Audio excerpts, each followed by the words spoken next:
You can look at it from two ways. You can look at it from an individual standpoint of making progress on an individual level and not trying to please everybody all of the time. Or you can self-destruct and get mad at the judges and lash out at the fans and get mad at your competitors because of your own shortcomings.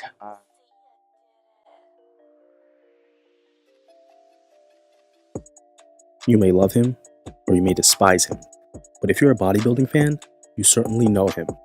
Sugar Shawn Ray is a name that will forever be associated with the golden era of bodybuilding. With proportions and lines reminiscent of depictions of Greek gods, Ray has more than earned his legend status. But in his ascent to the top, he's also earned a rather polarizing reputation for himself. But that's for another video. This video is on Shawn's rise to bodybuilding greatness, and the noise that he made in the process. Before we get into his rise to the top of the bodybuilding world, it's important to examine how it all started. Born in Placenta, California in 1965 to a janitor and an accountant, Ray inherited a unique blend of blue-collar work ethic and white-collar business acumen. It was his father's janitorial work that encouraged him to pursue bigger and better things. Shawn wasn't ashamed of his father or his profession, but helping his dad clean toilets and wash windows as a teenager gave him the motivation to dream bigger. It also helped him develop his work ethic. His father was also said to be built like a bodybuilder even though he didn't go to the gym, so Shawn had the genetic foundation in place. Like many other successful bodybuilders, Shawn was a standout high school athlete who had aspirations of making it to the NFL. He got the opportunity to start on varsity as a sophomore and was the definition of a Swiss Army knife. He put in work at halfback, punter, punt returner, and kick returner.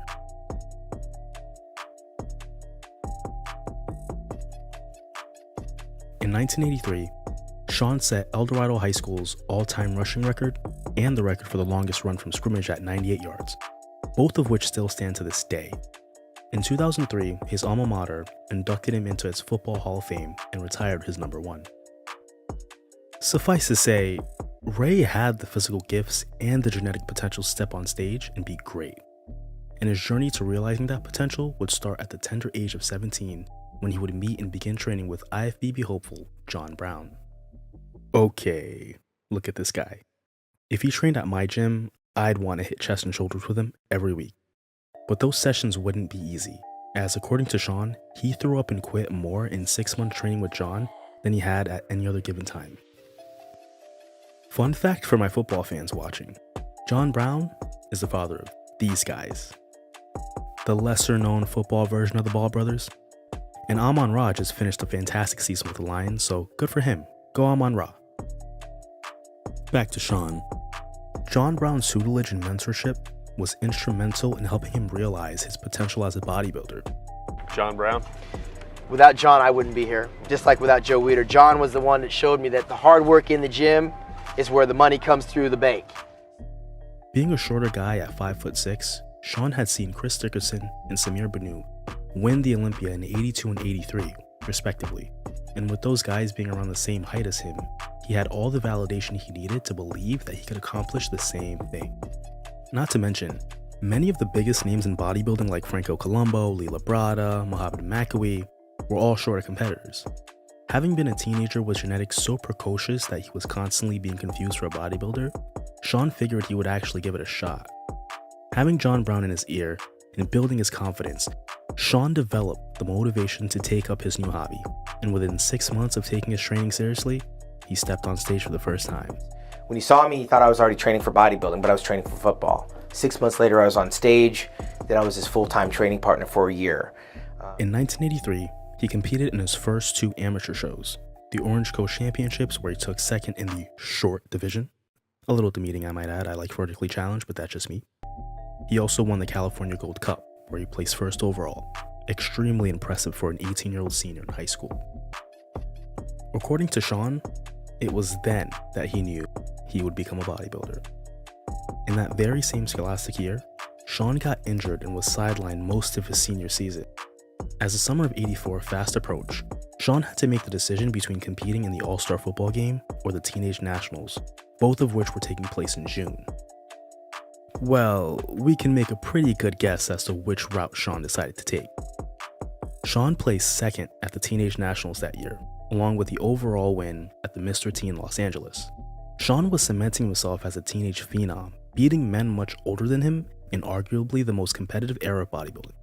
Shawn was a rising star, and he knew it. In 1985, he had his best year as an amateur, going undefeated and winning the overall at his 3 competitions, one of them being the same teenage national show he competed in the year prior. That victory got him his first Flex magazine cover and the attention of Joe and Ben Weider, founders of the IFBB and creators of the Super Bowl of bodybuilding, the Mr. Olympia. The other big show he won that year was the Junior World Championship, which got him on the cover of Flex magazine again. So, just to make sure we're on the same page so far, this guy's been on the cover of Flex magazine twice, and he's not even a pro yet. In his entire amateur career, his lowest placing was 3rd place. Yeah, dude competed in 12 amateur shows and placed outside of the top 2 once. To put that into perspective, Ray competed in more amateur shows over the course of his 4-year amateur career than his contemporaries Kevin Levrone and Dorian Yates combined. Now, this doesn't necessarily mean that Shawn was a better bodybuilder than these guys as an amateur, but I'm just using the statistic to illustrate his impressive resume as an up-and-comer. Anybody who's ever competed knows that bringing your best to 3 shows a year can be pretty difficult, and placing top 2 in 11 of 12 shows is a pretty damn incredible feat to accomplish in your early 20s. These accomplishments didn't go unnoticed. In 1986, at 21 years of age, Shawn signed his first bodybuilding contract with the Weeders, making him $1,000 a month, which would be worth approximately $2,536 today, accounting for inflation. High school, a professional, and Joe Weider signed me my first $1,000 a month contract. $1,000 a month contract. $700 apartment, $289 car payment. I had to figure the rest out. It was sink or swim. According to Shawn, Joe Weider saw something in him that even he didn't see in himself. See, the purpose of this background information is to set the psychological context for what will become Shawn Ray's mentality as he rises to the top of the bodybuilding world. Picture this for a second. You develop a passion as a teenager. You work towards that passion with a level of discipline that most kids your age just don't have. Within 4 years, you've been designated a professional in your field and have graced the cover of the biggest magazine in your field twice and signed your first professional contract. And at that point, you're only 22. It would be a perfectly rational assumption to say that someone who's achieved that level of success at such a young age could be left susceptible to extremely high expectations and even a high sense of self-importance. And as a guy who hadn't even reached his prime, Shawn was that dude. And again, he knew it. Shawn's entire pro career would be filled with obstacles he would have to overcome, as well as an increasing frustration with his organization that would eventually reach a boiling point. After competing at his first pro show at the 1988 Olympia, Shawn agreed to compete in the inaugural Arnold Classic in 1989. 5 weeks prior to that show, Shawn had gotten injured. This began his tumultuous relationship with then IFBB president Wayne DeMilia, who despite Shawn's injury demanded that he fulfill his contractual obligations by guest posing, which he refused. The problem with Wayne's request was that Shawn had orders from his doctor, along with documentation that validated his medical exemption from competing at that show. Regardless of that, he was still asked to pay $5,000, which he refused to do. This led to a 1-year suspension. Shawn didn't feel like he needed to acquiesce to Wayne's demands because Joe Weider signed his checks, not Wayne. He had a relationship with Joe Weider, not Wayne. So Shawn wasn't afraid to advocate for himself, nor was he afraid to push Wayne's button at any given moment. And self-admittedly, Shawn would do exactly that. Shawn's young pro career was already getting off to a less than ideal start. This suspension was seen as Wayne DeMilia flexing his metaphorical muscle on Ray and all the other competitors just because he could. After completing his suspension and nabbing his first pro victory at the inaugural Ironman Pro Championship in 1990, Shawn had all the momentum in the world heading into the 1990 Arnold Classic. Now let's just say, man did not disappoint. The package that he brought was one that announced to the entire bodybuilding world, I have arrived. His 1990 Arnold Classic package was a beautiful display of symmetry, proportion, and fullness. and he would walk away with that prize money and trophy in what was his biggest victory in just his third year as a pro. There was a little problem though.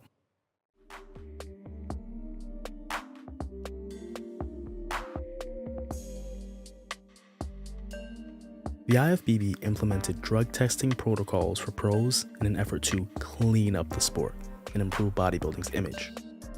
As Lee Haney said in 1990, we want to get rid of the stigma that has surrounded bodybuilding. Well, that's a bit awkward because that stigma's only gotten worse, but I digress. 3 days after the Arnold Classic, Shawn and 3 other athletes got popped for using diuretics, which was a banned substance at the time. Now, it was kind of known that the majority of guys competing at the highest level were using diuretics. Hell, Mike Ashley, the runner-up, who ended up taking first place because of Shawn's disqualification, was arguably a lot drier than Shawn was. Shawn and the other 3 guys likely weren't the only ones using them. They just got caught. So it really seems like this disqualification was more of a formality than anything. Also, if everyone is taking banned substances like anabolics, which we know they were, and they were stopping early enough to pass the drug test, how natural are they really?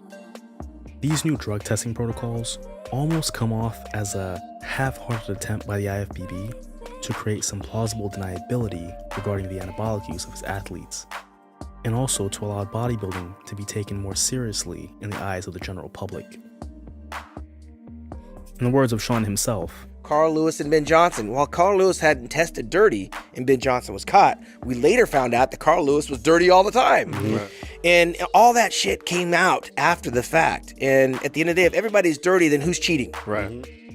That statement raises a good point in the context of bodybuilding. That disqualification put the spotlight on Shawn since he was the original winner.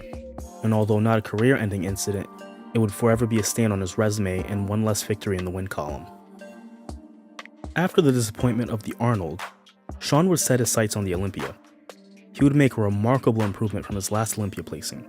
He went from 13th in 1988 to 3rd in 1990. 2 years into his pro career and he was already gunning for the crown. Shawn ended 1990 on a strong note, and in 1991 came back with a vengeance and dominated the Arnold Classic without any issues. What he brought to the stage was much improved from the previous year. This set him up for a strong Olympia push. Momentum in bodybuilding is huge, and Shawn had all of it heading into that year's Olympia. With Lee Haney's legendary career waning down, fans were asking themselves, will Shawn be the heir to the Olympia throne? And now for the winner. And the second place goes to Ronald Gambier, and the winner is Shawn Ray. I knew it. He looks fantastic. He really deserved to win this competition. But At this point in his career, Shawn was definitely living up to the hype and delivering on his potential so far, so he was in prime position to take the top spot. But unfortunately for him and the rest of the IFBB, some British guy named Dorian Yates would make sure that never happened.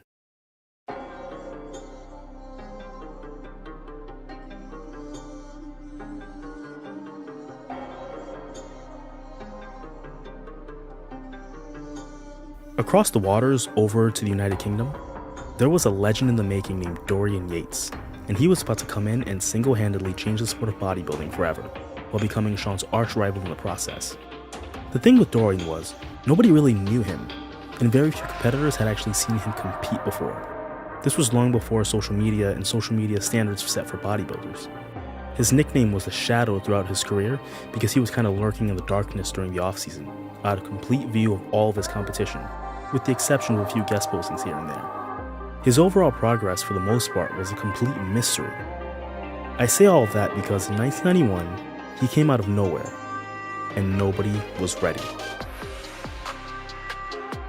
The package he brought to that year's Olympia was the biggest and the driest physique the sport had arguably seen in a long time. A jaw-dropping combination of conditioning and size that would mark a pivotal moment in the direction of the sport. That year, Big Dorian Yates went toe-to-toe with Lee Haney for the crown, who fell short to the champ. Not bad for his first Olympia appearance. It's safe to assume that Dorian was one of the reasons why Lee Haney didn't attempt to go for a 9th Olympia title. He did not want to risk competing against a bigger version of the kid who just gave him a run for his money. He wanted to go out on top, And that, folks, was a great legacy decision. All this talk, I hadn't seen him, but I heard about him, and golly, man, he said, this guy's big, he got size just like you do, and da-da-da, so anyway, and then when I saw him for the first time in person, man, he was a monster, something that I'd never seen before. In 1991, Dorian Yates pulled up to the Olympia with no name recognition and hurt a lot of feelings, especially Shawn's, as he presented a new and rather large obstacle standing in Shawn's path to glory. Shawn fell 2 placings down to 5th that year. 5th place. Beginning in 1992, Dorian Yates would be the one to carry the torch of dominant Olympia champions and essentially confirm the new direction that bodybuilding was going in. Big. Up until that point, aesthetics mattered, but Dorian was about to change that and effectively change the overall standard of what bodybuilding is. Think of how Steph Curry's virtually unguardable shot forced the entire NBA to shoot better. Dorian was essentially forcing everyone else to get bigger. Bodybuilding went from who had the best combination of size, symmetry, lines, proportion, fullness, conditioning, and posing, to who had the most size with the best amount of conditioning. The overall aesthetic of the classic physique, like Shawn's, was now in danger, and the race to who would get the biggest the fastest would promote rampant anabolic use that the sport had never seen before. The pharmacology of competing was about to evolve to another level. This presented a problem for our giant killer, as he was consistently 20 to 30 pounds lighter than a lot of his competition. Not to mention, his use of anabolics was a lot more conservative than his contemporaries, only using what could get him harder and drier and not necessarily bigger. Winstrol was the only anabolic steroid Shawn has publicly admitted to using.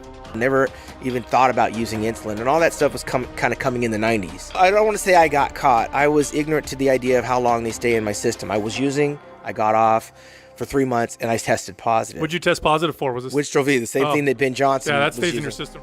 His lines and symmetry were no longer going to be enough to save him against the likes of Dorian and Kevin Levrone, especially if the judges were going to continue to emphasize mass. See, this bigger direction was something that the judges liked, hence why they crowned Dorian that year.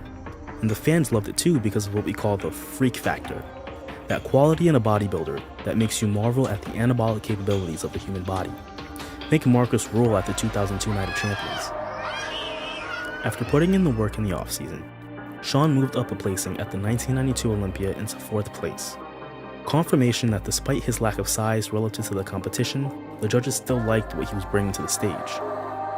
Shawn got back to work in the offseason in preparation for the 93 Olympia and came into that show and moved up yet another placing, taking 3rd place and beating Kevin Levrone and Lee Labrada, guys who had beaten him the previous year. Shawn was closing in on Dorian hard, and based on his current trajectory, he was quickly returning to top contender status for the Olympia title. Now comes 1994.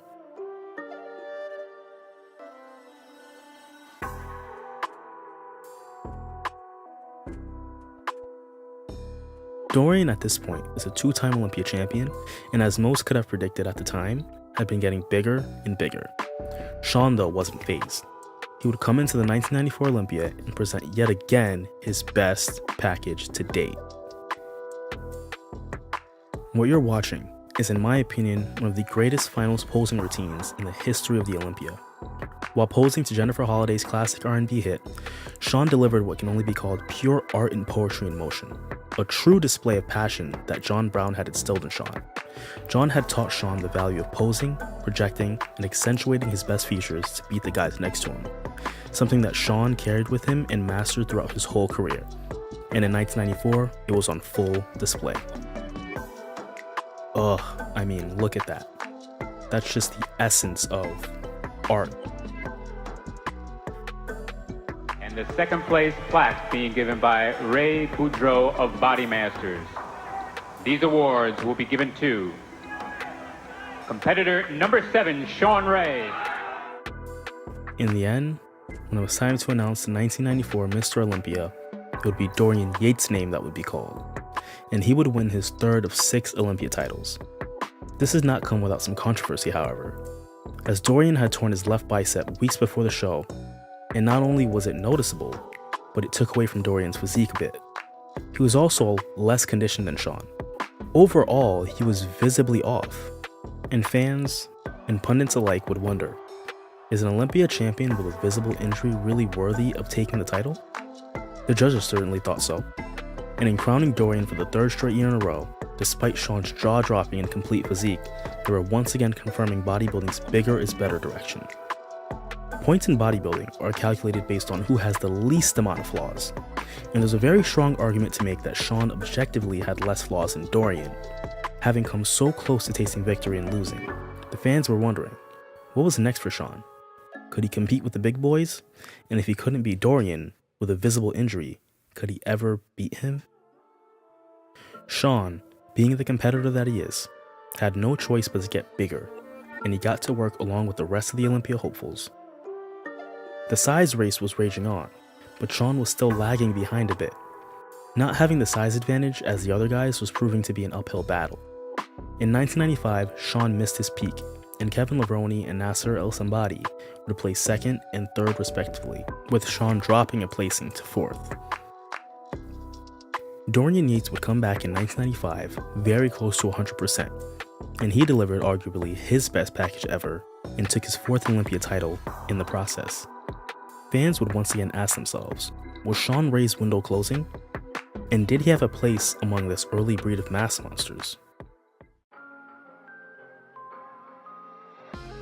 Shawn, at this point in his career, was becoming more and more vocal about his views on the competition and the judging, and expressed some subtle frustration about his previous Olympia placings heading into the 1996 Mr. Olympia. With politics being widespread in bodybuilding at the time, Shawn was keeping it real and creating a bit of a polarizing reputation for himself in the process. This is why I bodybuild for this one moment in time on September 21st in Chicago. And it seems that every year there's controversy surrounding my placement. One year I'm second in the world by comparison to somebody that's 50 pounds heavier and 5 inches taller. And the next minute I'm getting fourth in the world, third behind, or 3 places behind guys that are just bigger than me. I get letters every day and read articles every day about people being frustrated with the current trend in bodybuilding, in that they've gotten away from what bodybuilding is all about. Bodybuilding is about building muscle and size, there's no question, but to the exclusion of symmetry, proportion, definition, presentation, and all the things that they say they judge on isn't fair. And I seem to be coming up short on all scorecards when you take in the other factors besides just enormous mass. Right now, Shawn was self-made for the most part of his career. After John Brown moved to Europe to focus on his own career, Shawn was left to learn the business and the science of bodybuilding on his own. That independence gave him an edge and confidence where nobody could tell him what to do or say. This was a quality that Joe Weider loved about Shawn. At the 1996 Olympia, Shawn came in the biggest he had ever been and brought arguably the most complete physique to the stage that year, despite being noticeably smaller than the rest of the final lineup. He maintained his signature lines and aesthetics despite the added size. He also came in rocking a bald head, I think to make him a little more aerodynamic on his squats. And once again, Shawn outdid himself.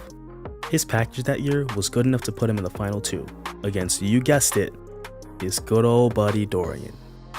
In a legendary match, Shawn fought hard and came close. But in the end, the shadow size was far too overwhelming, and he would win his 6th Sandow. Shawn had been growing very resentful of the judging and apparent favoritism towards Dorian. He had just experienced what felt to him like a second screw job, and he was not quiet about it. In the 96 Olympia that we just discussed, Shawn had noticed backstage that Dorian was receiving what he believed to be special treatment from head judge Steve Weinberger and other show organizers. The Olympia that year was not allowing any non-bodybuilders backstage, so the athletes were left to prepare themselves. According to Shawn, head judge Steve Weinberger was helping Dorian Yates with his oil and not any of the other athletes, which would objectively be unfair based on the rules. Being the top dog in many sports often gets you special treatment, so the morality of that is for you to decide. Shawn voiced his displeasure to Big Steve, and let's just say it did not go well. politics have been a pretty big stigma in the bodybuilding community for a while, and objectively devalue the sport in a lot of ways. Bumping elbows with the right people has always had its advantages, but Shawn never had an interest in doing any of that. Instead, he wanted better for the athletes and was willing to fight for it. He had been a very vocal advocate for change within bodybuilding, even going as far as calling himself, ready for this? The Martin Luther King of bodybuilding at that time. Make of that what you will. Among many of his gripes was the judging, and the fact that the ifbb had the same 12 judges judging for the last decade. With bodybuilding being a subjective sport, if you have the same people judging every year, they're likely to favor the same types of physiques, and that's exactly what happened. Many athletes kept their mouths shut in an effort to stay in the favor of the judges. Shawn didn't really care, as he felt that putting your neck on the line to better the sport for the athletes was worth more than individual achievement. To Shawn, it was bigger than bodybuilding. His efforts helped institute the practice of individual mandatory posing before comparisons during prejudging. This is the practice of having competitors pose for the judges individually before getting compared to the competition. This allows the judges to get a look at every competitor at their best, which also allows them to be able to organize the most accurate and fair callouts based on those initial routines. This began at the 1997 Olympia and is still in practice to this day. I think I speak for a lot of competitors when I say that this was a very welcome change. I haven't been able to definitively confirm the amount of influence that Shawn had on that change, but I do know that he was involved to some capacity. What also happened at the 1997 Olympia were Shawn's sentiments being validated about the judging. Dorian Yates brought what was objectively his worst package in this championship run. I mean, he did not look great. He was bloated, spilling over, and had torn his left bicep and tricep before the show. 2 injuries which were very apparent. In his most controversial Olympia victory, he not only defeated Nasser El-Somebody, but somehow beat him with perfect scores. Remember, winning in bodybuilding is about who has the least number of flaws, and that competitor was objectively Nasser. In Shawn's opinion, the judges being ignorant to the consequences of rewarding flaws was a factor in the decline in the quality of the sport.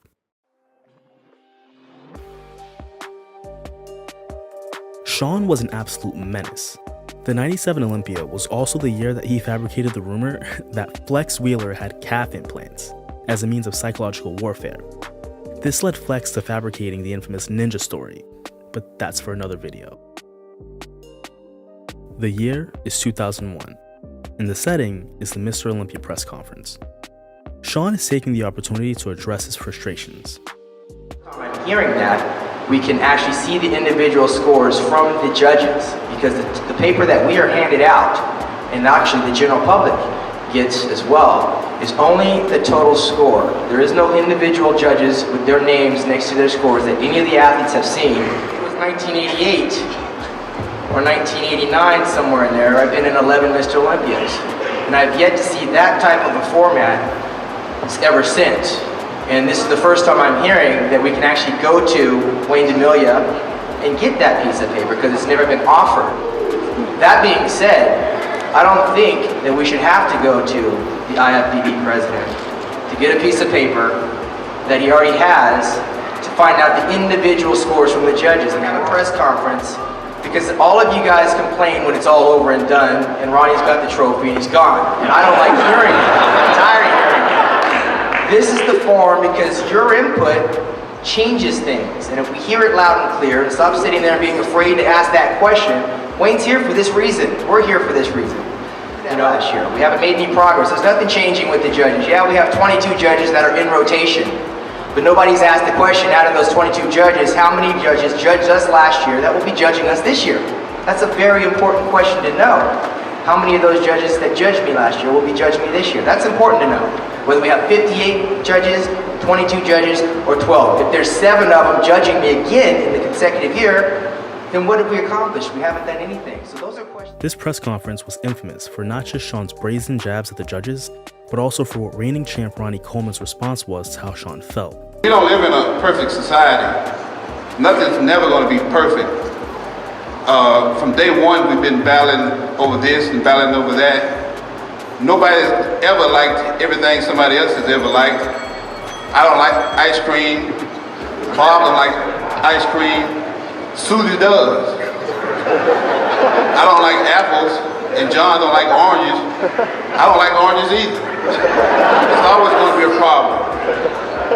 In 1992, I didn't place at all in the Olympia. Didn't get a dime, didn't get a dollar. I didn't complain. 1994, I didn't complain when I got 15th. 1995, I didn't complain when I got 11th. 1996, I didn't complain when I got 6th. 1997, I didn't complain when I got 9th.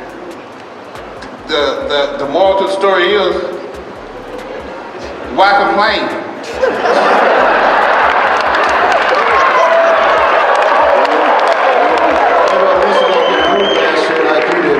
And I won't get booed Saturday like you will. All I got to say is, I'm 3-time Mr. Olympia. How many times have you won? I'll tell you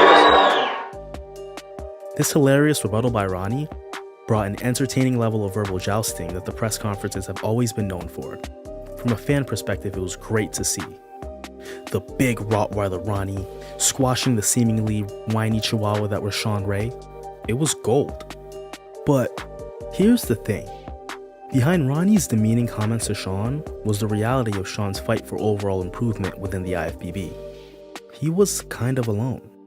Because when you're a multiple-time Olympia champ like Ronnie was, you have nothing to really complain about.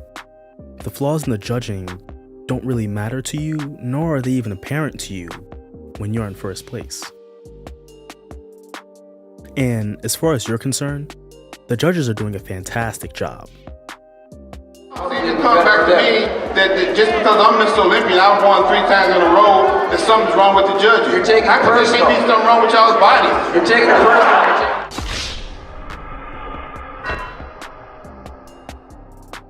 Okay, as I'm editing this video, I'm skimming through this 2001 press conference and finding the footage that I want to add.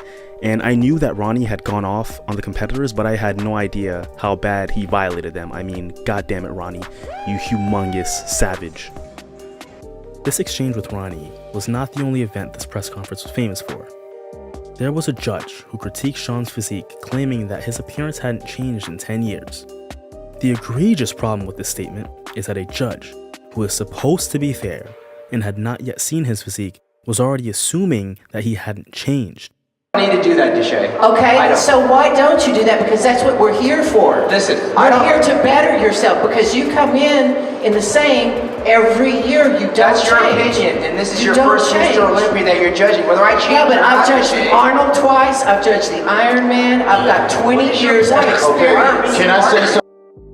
This kind of statement at a post-competition press conference could have passed as just a subjective opinion based on an observation. But making that statement before the competition gave it a hint of overt bias. Not to mention, Shawn's physique had absolutely changed and improved in the last 10 years. Any objective person could see that. Shawn wasn't having any of this, and he clapped back accordingly. What good does it do, Deshae? It gives us peace of mind after training 5 months on a low-carb diet, doing cardio 2 to 4 hours a day, finding our friendships, breaking our relationships, and doing our job.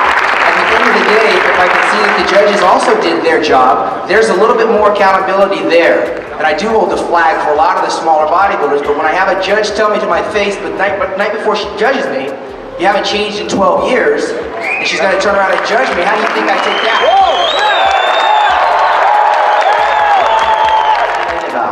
And before I'm done with this sport in terms of making a change, or at least having some kind of influence for the people coming up behind me, because there's nothing to shade that the judges can do to me that they haven't already done. This judge was then rightfully dismissed. This incident further validated Shawn's gripe with the judges and overall judging in the IFBB. But wait, there's more. That year, Wayne D'Amelia allowed Kevin Levrone to compete. The problem with this was that he did not renew his IFBB Pro card, which is a yearly requirement to compete at the pro level. He also did not sign the Olympia contract, which was a requirement to compete at the Olympia. Wayne allowed Kevin to compete anyways, even though he shouldn't have been. This incident further validated Shawn's career-long gripe with Wayne D'Amelia, who he felt was a dictator, and a guy who wanted everything to be done his way or the highway. But wait, there's more. At this time, bodybuilding legend Jay Cutler was competing in his second Olympia and had made the impressive jump to second place from his 8th place finish the year prior. After that year's Olympia, he had tested positive for a banned diuretic along with Marcus Rule. The IFBB launched a meticulous investigation around the circumstances of those drug tests before finalizing any disqualifications. What they discovered was that the lab conducting the test did everything correctly at the event and all protocols were followed. However, that lab was no longer officially accredited by the International Olympic Committee, whose drug testing standards and regimens the IFBB had been following years prior. So because this lab was no longer accredited by the IOC, the IFBB decided to declare the failed test of Jay Cutler and Marcus Rule null and void, essentially allowing their placings to stand on a technicality, which Wayne DeMille would admit in an official statement. So, this meant that Jay Cutler and Kevin Levrone would remain in 2nd and 3rd place respectively, with Shawn taking 4th place. This didn't sit well with Shawn, as he could have been in 2nd place had the rules been enforced. According to Shawn, taking 2nd place that year would have guaranteed his return to the Olympia in 2002.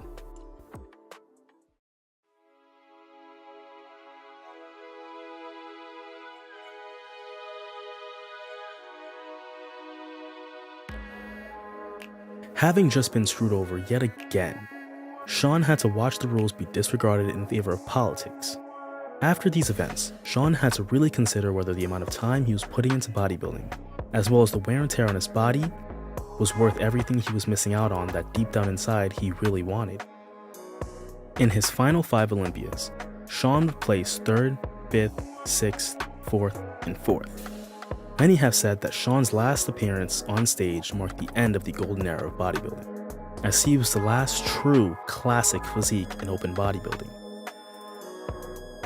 In the words of Shawn, that's not taking anything away from Dorian, but what I will take away from it is that the beauty of bodybuilding was lost when the 90s expired. Because after the 2001 Olympia, Shawn decided to take a year off from bodybuilding and take the 2002 season off.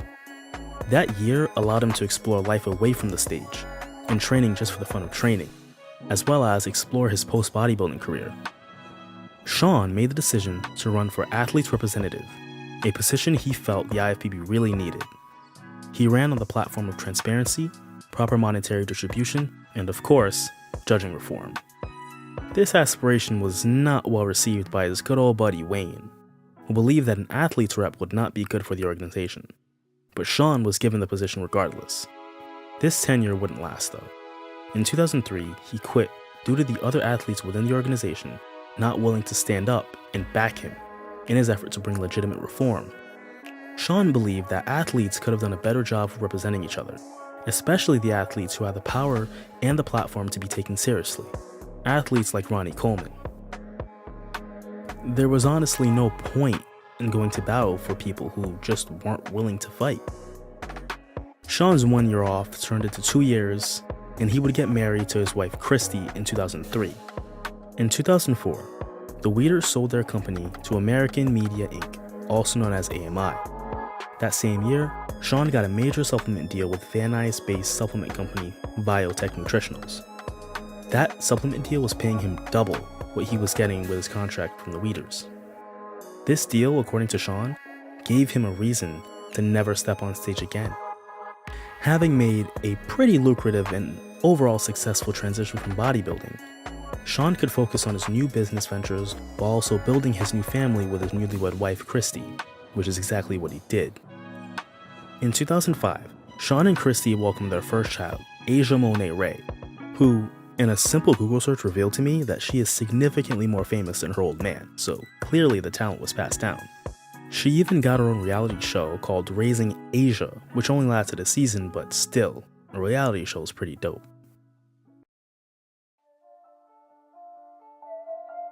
With the direction that the IFBB was heading in, Shawn's physique was ultimately left behind. What made him so good in his prime didn't really matter anymore at the time of his retirement.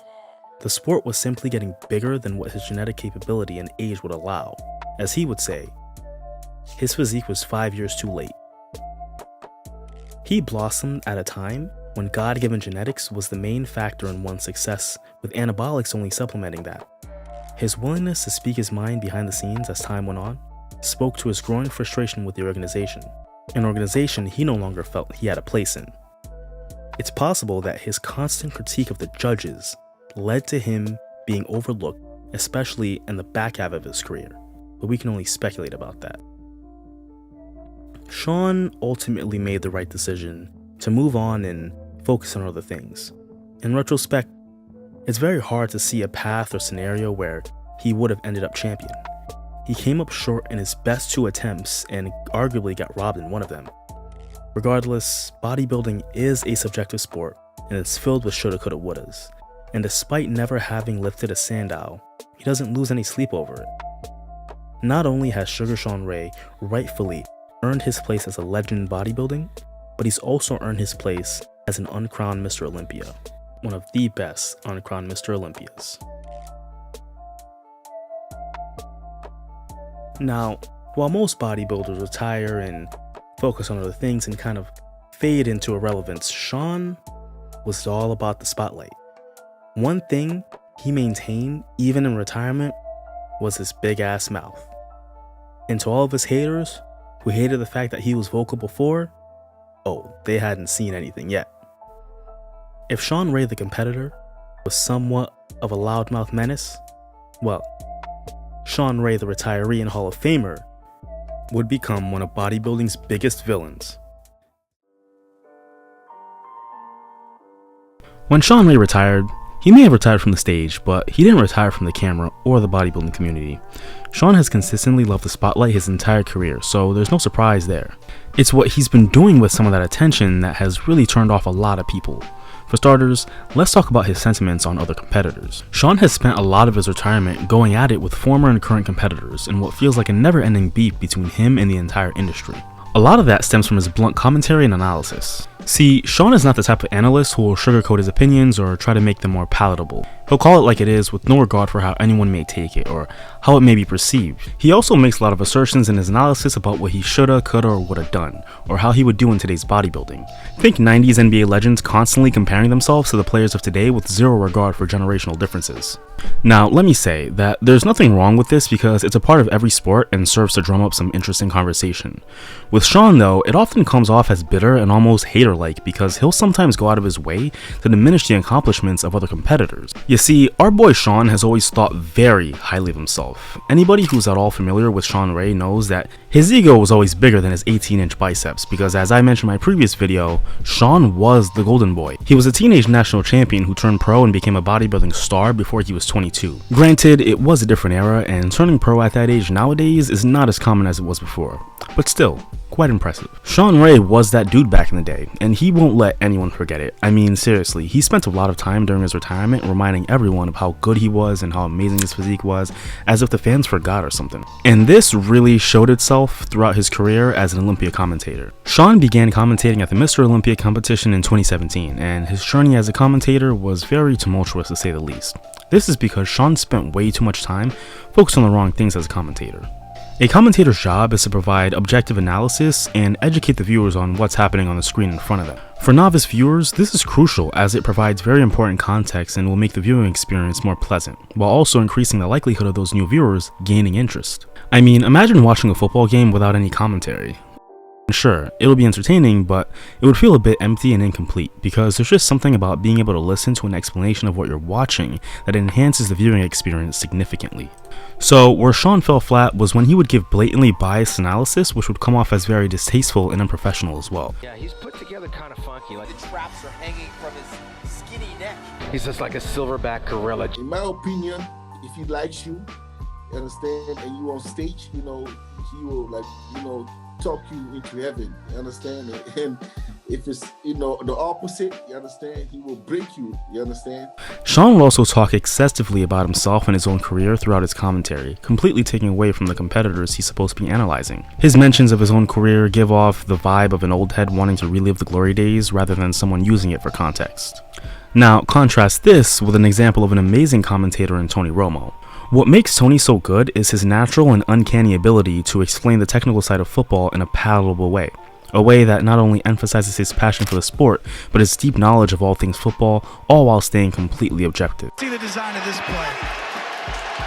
a 3rd and 4. Heads up for the fade inside to 16. Here's the pass to the end zone, and it is. Great opportunity down here with the all-out pressure coming out of Green Bay. They're coming after him with everybody. That's Wheaton at the bottom. He's looking that way. He's going to him, and he's got it. As a commentator, Shawn was lacking in a lot of these qualities, something which the fans quickly took note of because there would be a petition to remove Shawn from the Olympia commentary team due to the reasons I just mentioned. A lot of people thought this petition started out as a joke, but when it started to gain a lot of steam, it became very clear what the general sentiment about Shawn Ray's commentary was, and that he was not the best option. So basically, there's been a petition started to have Shawn Ray not do the commentary because people think he's too negative and whatnot towards the competitors. What's your thoughts on Shawn Ray and his commentary? The petition gained so much steam that it reached Olympia owner Jake Wood, who had a sit-down with Shawn about improving his weak points on the commentary. A sit-down which seemed to be productive. Shawn's explanation to Jake was that he had gotten too comfortable and lax with his analysis and commentary, especially during COVID since he was commentating remotely. Granted, that doesn't explain his commentary pre-pandemic, it still demonstrated some self-awareness on Shawn's part. However, by the time the 2021 Olympia came around, it was more the same from Shawn, which would mark the beginning of the end for Shawn Ray as an Olympia commentator. See, during that same Olympia, while Shawn was commentating on the official broadcast, Phil Heath was over on Patrick Bet-David's Valuetainment Sports YouTube channel where they live streamed the Olympia and had Phil taking point. Accompanied by Gerard Michaels and Roy Castillo, Phil was tasked with providing live commentary, and when I say live commentary, I mean he was breaking down the entire sport with ease in front of 2 novice fans genuinely interested in learning more about the sport. And Phil not only demonstrated his ability to objectively analyze the physiques in front of him, but he managed to make it interesting and engaging while simultaneously towing the line between being honest and respectful, something that Shawn often struggled with, but Phil Heath absolutely knocked it out of the park, so much so that more and more people were tuning into the live stream, myself being one of them. So, you know, we're going to see back double biceps, but we're also going to look at the glutes and the hamstrings. So even, like I said, guys, watching from home, don't just look at the back. Let's look at the calves, the hamstring tie-ins, the glutes. Nick Walker's abs are so deep. They're massive abs. There's nothing that you can train on that. That's genetics, correct? No, you can train that. You can definitely train that. We'll talk about that later, Gerard. Okay. Yeah. Okay. But look at Ramy's glutes right there. He's so huge. Shit, dude. I mean, Brandon doesn't have that. So these are weapons. These are weapons that the judges are looking at and saying, although I like Brandon's physique, Ramy is still making a compelling argument to retaining the title. This to me was Phil Heath's unintentional audition to become a commentator for the Olympia. Many of us watching that live stream quickly realized that Phil, similar to Tony Romo, was too good at commentary to not get at least an opportunity to do it again in the future.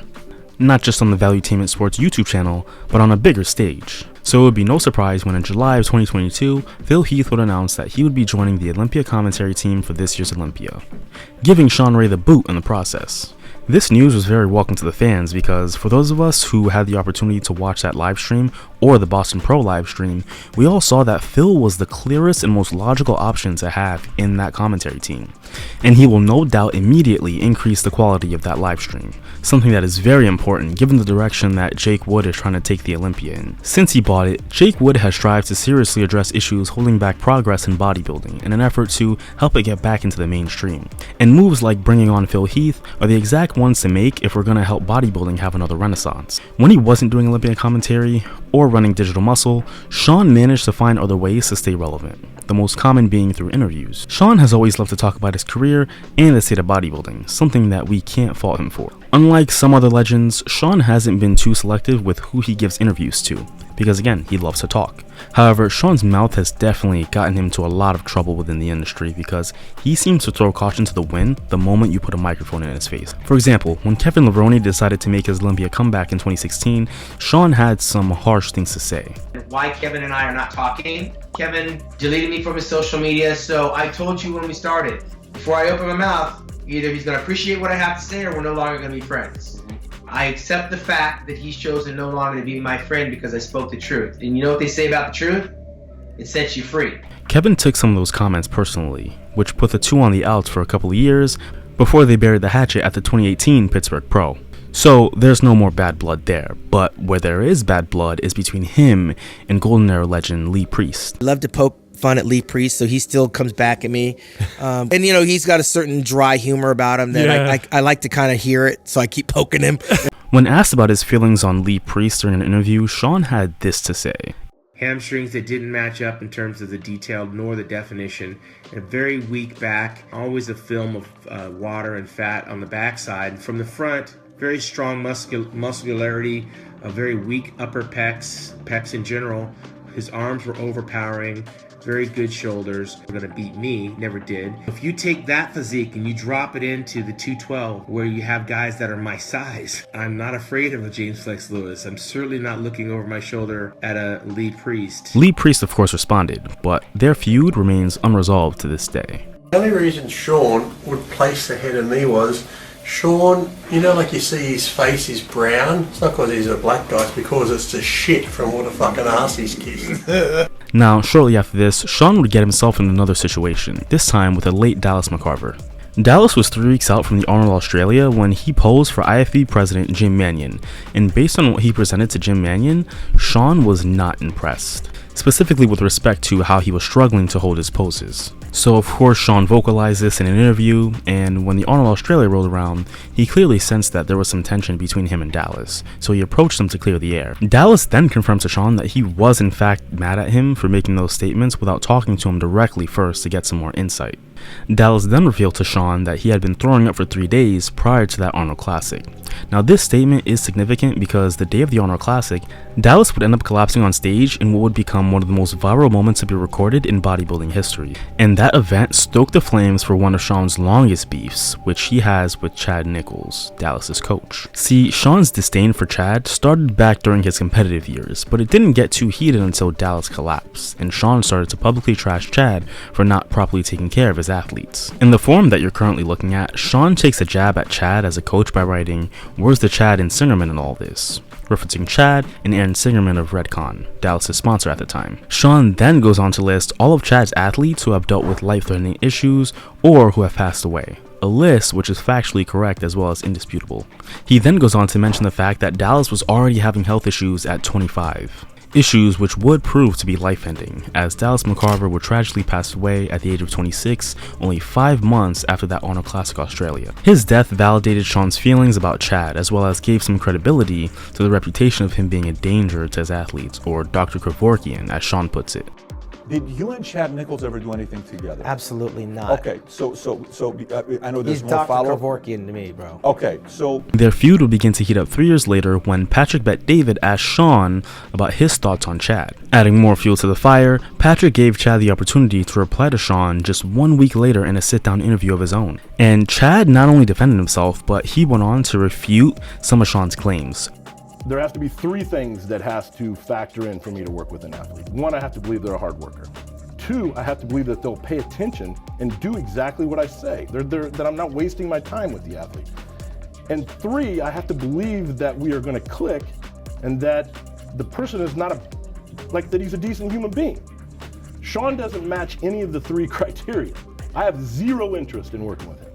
even if he did get close to you, you would have never He taken tried. his He counsel? tried to. 1996, I went to guest post for him, took me to dinner, and he asked me if I needed any help. I just got second place to Dorian Yates. No, I don't need your help. I don't even know you, first of all, and I've done it all myself. Now, only people who have been very close to both Shawn and Chad can know the truth behind either of their statements. But what we can see as objective analysts is that there is some validity behind the idea that Chad's methods and coaching styles may have been dangerous and are dangerous for his athletes. However, bodybuilding at its highest level can be inherently dangerous, regardless of who's coaching the athlete, so it's important to take that into account as well. That being said, in the case of Chad Nichols, when patterns start to present themselves, especially with respect to deaths, there's good reason to look into it and raise some concern. Shawn's opinions in this situation aren't that much different than his previous ones, and they're pretty consistent with the Shawn Ray way, raw and sharp. To this day, there's been no indication that either of them have made peace, but if that day ever comes, we'll be sure to hear about it. Now, in one of Shawn's most entertaining and comical beefs, he went at the ageless wonder himself, Dexter Jackson. Shawn made a post about Dexter on Instagram comparing his prime physique with Dexter's prime physique and declaring that he was far better than Dexter, and that Dexter's 08 Olympia was a fluke. This was something that Dexter of course took exception to, and he clapped back.